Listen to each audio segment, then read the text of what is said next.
Hello and welcome to Empowered to Thrive. I'm your host, Corrine Powell, and this week's episode is coming to you from my living room.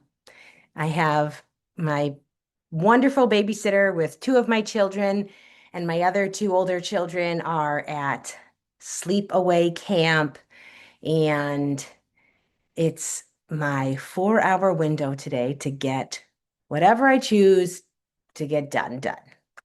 So I did some mowing and I love to mow my lawn. I love to go barefoot and feel the grass. My son says I should get a ride on lawnmower, and I said that would take all of the joy out of it for me. The pleasure for me is in pushing that mower and feeling the grass under my feet and getting the movement.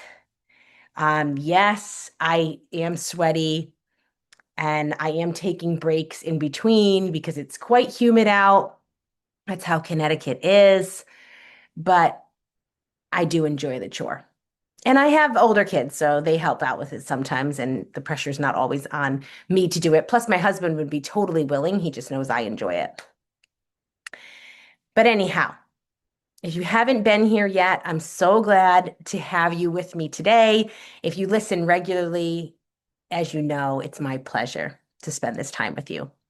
I'm so grateful you're taking time out for yourself. And I'm super happy that you want to be with me. So, last episode, I was talking about connection with your children, connection with people in general, but I geared it towards a parent to child or adult to child.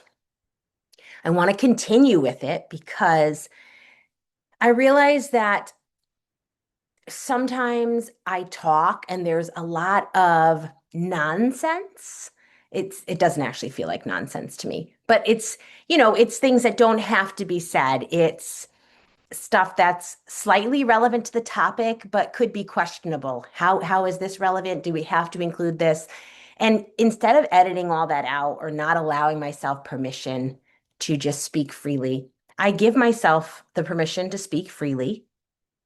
And I actually give you a window in to who I am in this present moment. Maybe in a few years, I won't actually say all that extra stuff, but I'm allowing Corrine to be Corrine today for who she is, for why she is. And I think that's why it means a lot that you show up and you're here too, because that speaks acceptance to me. That actually says that, you're okay with me being the way I am. So often we want people to be different, and maybe they will change over time. But I guess the question of the moment is, can we allow people to be who they are today, recognizing we're all on a journey? Who we used to be is not who we are, and who we are today is not who we will always be. So, diving deeper into this topic of creating connection with our kids, it's so important to someone like me because I am here to heal myself. Yes, because I love myself, because I see the impact and the value in stopping what's been going on through the generations, stopping it with me. But it's not just about me. It's about the generations to come, my children, their children, the ripple effect for my nieces and nephews, all the people that interact with me, and the impact of each one of our lives to the next, the person that we interact with. Our life is impacting them. What we do, how we show up, the way we think, all of this is impacting culture. So I put a lot of importance on that. And I I definitely have a high value for relationships. And so the relationships with my children is really important to me.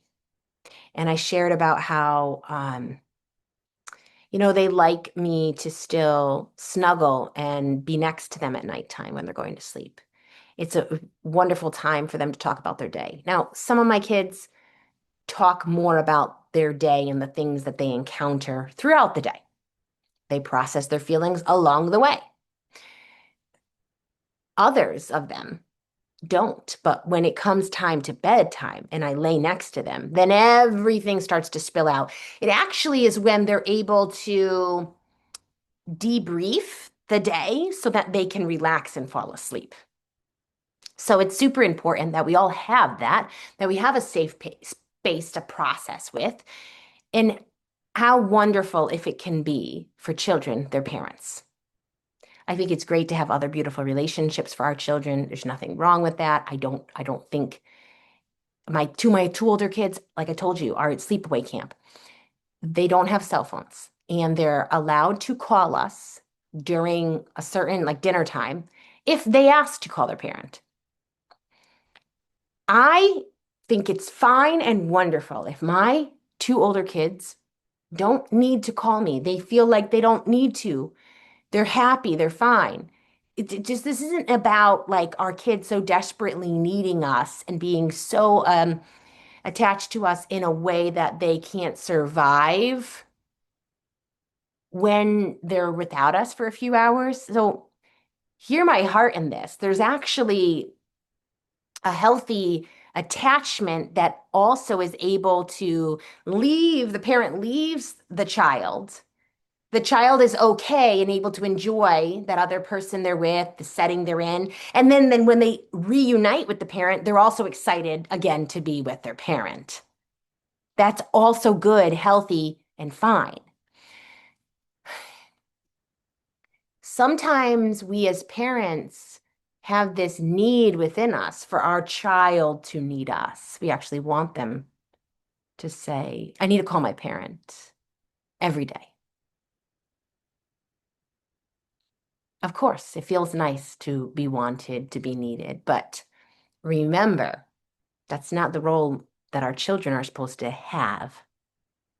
We actually are supposed to be able to be independent of them and find our worth, our value outside of being their parent, outside of the relationship with them. Same for the partner we have. It's great for a partner to enjoy being with us, for them to talk about how much they love doing life with us. That type of comment when people say, I don't know how I'll survive without you. Okay, I understand the heart of it, right? But really, truly, we want them to be able to survive. Our partners, we want them to be able to thrive without us. There is this interesting mix. And I don't know if some of you are catching from what I'm saying. Others of you might be sitting back being like, not really sure. I get it all. Some of what I'm alluding to here happens through the healing journey, through the inner work we do. Um, this is some of the stuff I help people with. Anyways, see, that's what I talked about when I said the nonsense. It's not nonsense, but it's not fully relevant to the topic at hand, except it's related. It's connected. And to me, that's the type of thing that's important. I love listening to people who get a little bit off topic, but the topic all kind of makes is relatable. So, here I am, letting myself be me, loving myself, and also recognizing who I am isn't for everybody. My style of talking is not going to jive with everybody. That's okay. Anyways, how to create connection with our kids. I don't know that I talked about us needing to become a safe place for them, us needing to be a place where they can have the full range of emotions, ones that feel comfortable and uncomfortable, ones that society labels as okay, and then the ones that people aren't very tolerant of. Our children need to be able to express and have their emotions, their feelings, their ups and downs near us, with us, without being shamed for it, without us needing to put an end to it immediately. That is one of the certain keys to creating good connection, safe relationship. Um, so I never need that. That's always got to be brought to the forefront. But, I was also thinking there's so much else I didn't say because I just live it out. So how can I bring up those things for those of you that may want connection that you don't have yet, or maybe you're listening and you're just curious what more goes into it. Through our lifestyle, we show our children what our priorities are. How much of a priority is the relationship with your child? Pause right there. You might be quick to say, Corrine, it's like super high up there. But your lifestyle, where your time goes, how you show up around your kids, the energy you have, the way you express yourself, all of that actually speaks louder than you sitting here maybe saying, they're high up there in my priority list. They're such an important part of my life. Sometimes people want to give their children really incredible experiences. That's fine. But is the incredible experience had within connection? Is it done in a way that doesn't just give us this fun memory, but actually connects our hearts more deeply? Now, you're not going to be able to make some of these things happen if they're not organically already there, and they will take time. And children will know if you're doing something for an ulterior reason. But just physical connection, physical closeness is super important, whether that's holding hands, whether that's like walking close enough that your shoulders rub, whether that's sitting next to each other, giving hugs throughout the day, and not those obligatory hugs, but like those hugs, those we're standing together for a little length of time, right? This isn't forcing your children to do any of it. I would say those are all things that organically are happening between me and all four of my children. My almost 13-year-old, she turns 13 in a couple weeks, a month. My 11 and a half year old son, my 9-year-old daughter, my 2.5-year-old daughter. This is very normal for all of them. Numerous hugs each day, sitting next to me or wanting to sit on my lap. Some of you might even say that's inappropriate. I don't care. I know it's not. I know that can be inappropriate. There can be times when it's actually being done and it should stop. I know that's not the case for me with my kids. So I've got no issues with it. Them wanting to sit next to me or me choosing to sit next to them. Of course, if they minded, then no, don't. That's what I'm saying. Some of this it's either happening organically or you have to cultivate a relationship where this becomes something natural. And I am a firm believer that we can always cultivate something if we want it badly enough. And it's not going to be for our own gain. I don't do these things because I want to. Sometimes I'll say to my 2.5-year-old, can I have a hug? Can mommy give you a hug? Can mommy give you a kiss? And she'll say no. Okay, I'm not going to do it. I'm not going to do it because, oh, I so desperately need this right now. Oh, this would feel so nice. Oh, I just love my little girl and I want to hold her. That's not the time and place then if she's not up for it.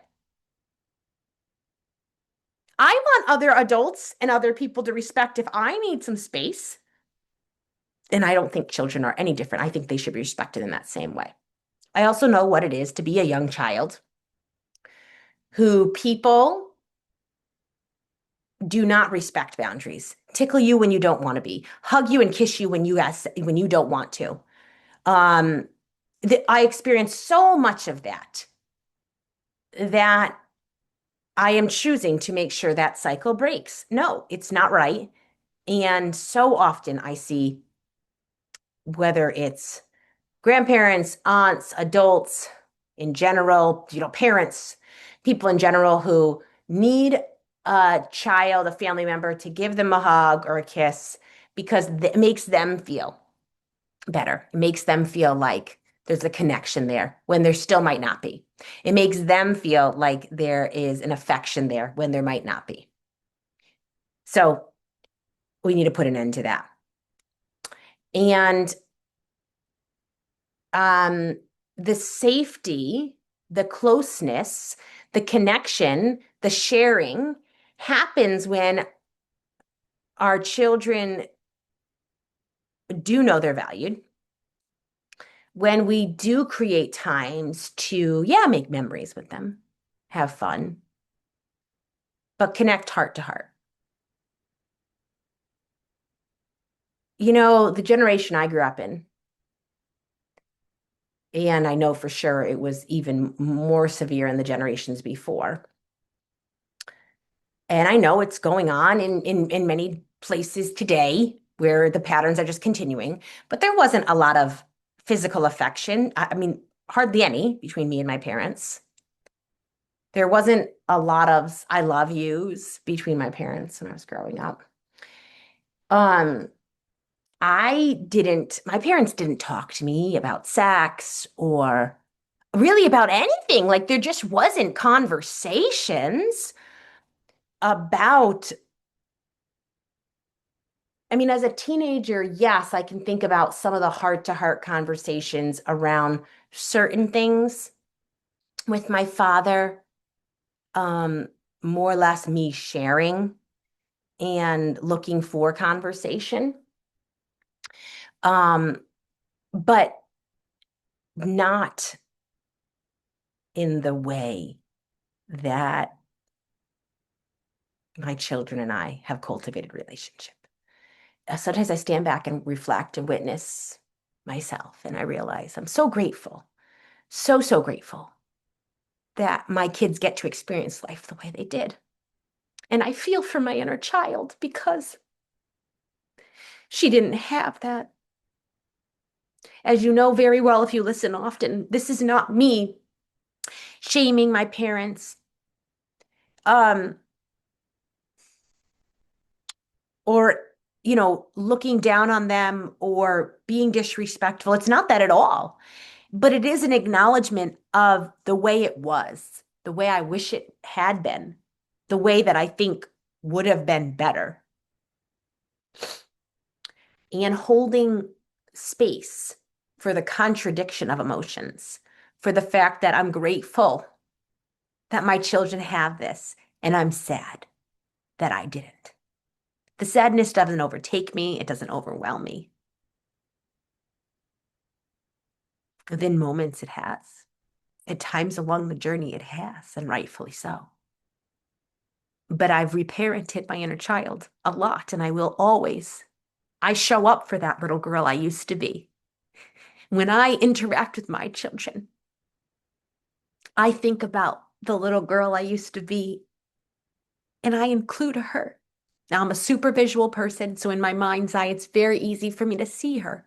It's very easy for me to visualize as if she's with us because our spirits, our bodies and our spirits, right? We have the body we had when we were a little kid. It lives on. We are the same spirit that we always will be. So the echo of the past is here in the present. And it is so healing to include our inner child, to reparent our inner child. And if you're not familiar with what that means, I have independent courses. I have workbooks I've designed to touch on these topics, to help you go in depth with these topics. You can find all of those resources at my website, changeradically.com. Everything is priced in a way where it's an easy yes. Workbooks are around 20 bucks. Independent courses are less than 100. It's a one-time fee. You get the materials for life. There's video lessons along with written materials, journaling prompts. It's all, I've designed all of this. It's all from my voice, from my perspective, with my tone. Or you can go back on in the past episodes. I've been doing the podcast almost 5 years. There's a lot of content around reparenting, self-parenting, the inner child, and some of my story. So if you're curious and you want to delve into any of these topics, you can. But I want to bring this to a close soon. And as much as I'm not sure I've said that much, I think you're able to hear from what I am saying that there's some practical things. Some of it needs to be evaluation within ourselves, observation and witnessing of ourselves as we go through life, as we interact with our children, as we notice where our time is going, what comes out of our mouth versus how are we living out our life. And then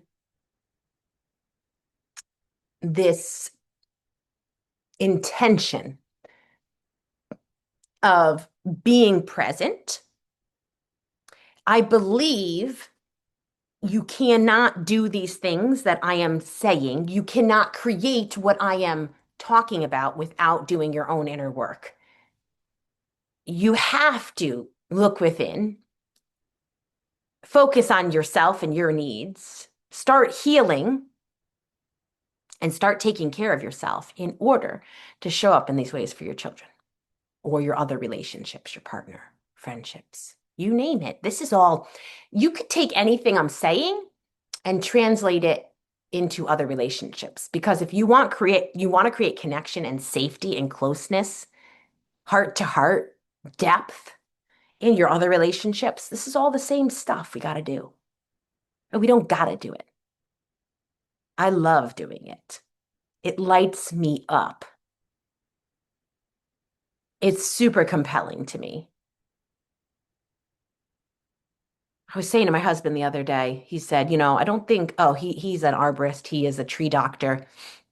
He climbs trees, he cuts down trees, he prunes trees, he diagnoses trees to try to help them, to take care of them. He does it all. He has his own company. He works for other companies as well because sometimes they need an arborist. And he's had no trouble getting business all along the way without advertising, without paying to advertise. He gets business through word of mouth, etc.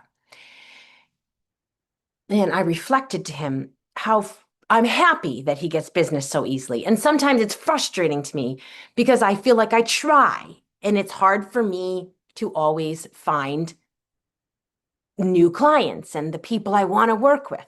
And he's like, it's so easy for people to see what needs to happen with their trees. Plus, we live in Connecticut. There's a lot of trees. People put money into their trees. Um, you know, there's a lot of beauty in the trees here. And he said, the work you do, Kareen, people don't always see what they need. And of course, I know the strategy online, which business coaches have said is, showing people what they need, showing them how you can help, showing them the problems they have that you can help them solve. Okay, first, that idea is exhausting to me. Anyways, like I'm just not the marketing type of person. I am the person who chooses to buy a course, a program, or coaching with someone because I want to be in their energy space.